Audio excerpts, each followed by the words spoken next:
Jangan lupa subscribe channel YouTube TVRI Bengkulu, like, komen, dan nyalakan notifikasinya.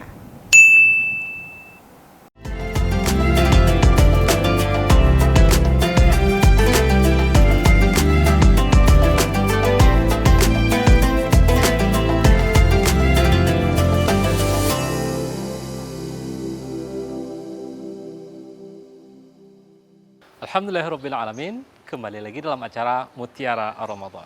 Nah, tadi pemirsa di rumah kita membahas berkaitan dengan pakaian. Tadi kita belum merinci Ustadz antara pakaian laki-laki dan pakaian perempuan. Dan mungkin Ustadz pernah menemukan ini berkaitan dengan pakaian. Terkadang merek dan lain sebagainya. Nah, ini gimana Ustadz? Mungkin temuannya, lalu kita berikan pencerahan kepada pemirsa di rumah. Ustadz. Pemirsa TVRI, kaum muslimin dan muslimat, karena kita akan melaksanakan sholat Idul Fitri, tadi disampaikan gunakan pakaian terbaik.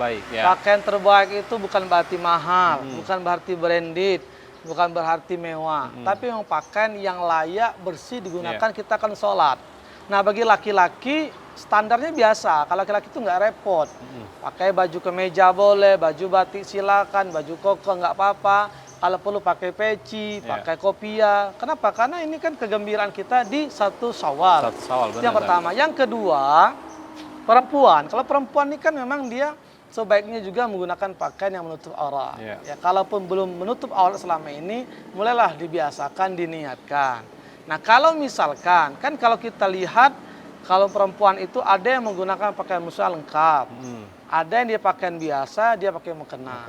Nah, terkait dengan mukena juga, mengapa sebenarnya mukena itu sebaiknya warna putih, biar terlihat persamaan, tidak terlihat jauh perbedaan. Kalau mukenanya itu ada yang warna pink, kuning, hijau, lalu dengan banyak aksesorisnya, itu nanti khawatir mulai terlihat kasta-kasta, perbedaan komunitas, perbedaan ekonomi. Nah, kalau putih semua itu kan enak lihatnya.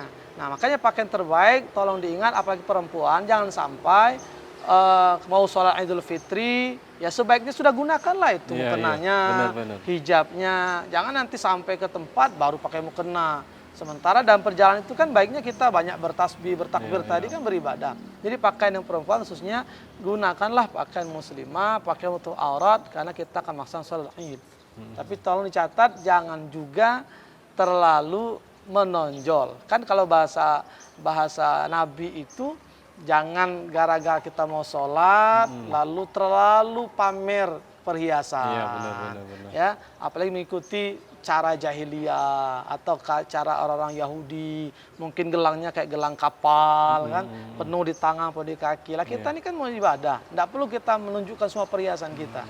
Jadi jangan sampai karena berpakaian di Lebaran kita juga berlebihan dengan perhiasan-perhiasan. Ya, jadi memang ini yang kita temukan. Jadi saya di rumah harus kita pahami agar memang ibadah kita itu maksimal. Apa yang disampaikan oleh Ustadz Farhan tadi, ya pakailah mukena dari rumah. Dan juga biasanya Ustadz, memang ini fakta Ustadz, dari rumah mukena ditenteng, bajunya bagus kelihatan, rambutnya dan lain basah. sebagainya. Ya.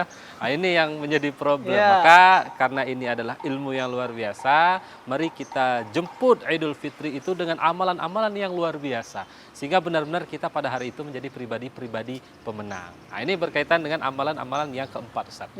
Nah, mungkin berkaitan dengan sholatnya nih Ustadz, mohon maaf nih Ustadz, gimana biar amalannya maksimal nih Ustadz. Terkadang ada yang mohon maaf Ustadz, dia datang ya kan, sudah pakai, udah mandi, sudah pakai, tapi datangnya orang sudah khutbah. Nah, ini gimana nih Ustadz? Iya, inilah yang menjadi kekurangpahaman masyarakat sebagian. Sholat Id ini kan memang dia sunnah, hanya 1 kali di sepanjang tahun berkaitan dengan 1 Syawal pasca Ramadan. Setelah tadi kita mandi, kita menggunakan pakaian terbaik, menggunakan wangi-wangian, maka kalau mau melaksanakan sholat Id, nah sebelumnya kita juga disunahkan makan dulu ya. Jangan lupa makan, pemirsa, makan dulu. Karena Nabi juga tidak berangkat sholat Id sebelum dia makan. Makan dulu, berbeda ketika Idul Adha. Idul Adha kita puasa sejenak, tidak makan sampai selesai sholat. Nah, ketika perjalanan ke tempat sholat, sebelum kita sholat sunat Idul Fitri, maka sebaiknya biar dia menjadi satu kesatuan yang lengkap, datangnya lebih awal.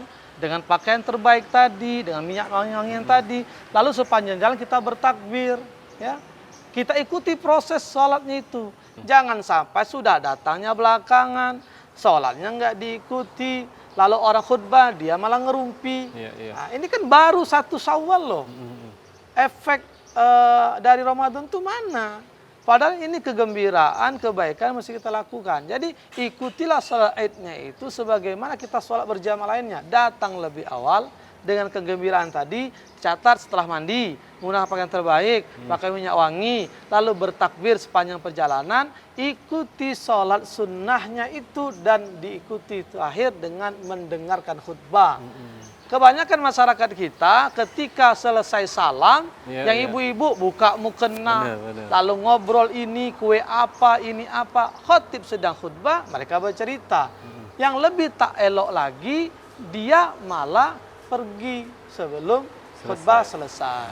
Nah, jadi inilah faktanya Ustadz, dan kita berikan pencerahan apa yang disampaikan Ustadz Farhan tadi. Jadi pemirsa di rumah jangan seperti itu, agar memang sempurna amaliyah kita di akhir Ramadan, yakni di Idul Fitri nantinya. Nah, tentu nanti akan kita ulas kembali berkaitan dengan amaliyah ini, agar memang kita itu menjadi pribadi-pribadi yang menang Idul Fitri setelah paribara. Berikut ini tetap di Mutiara Ramadan.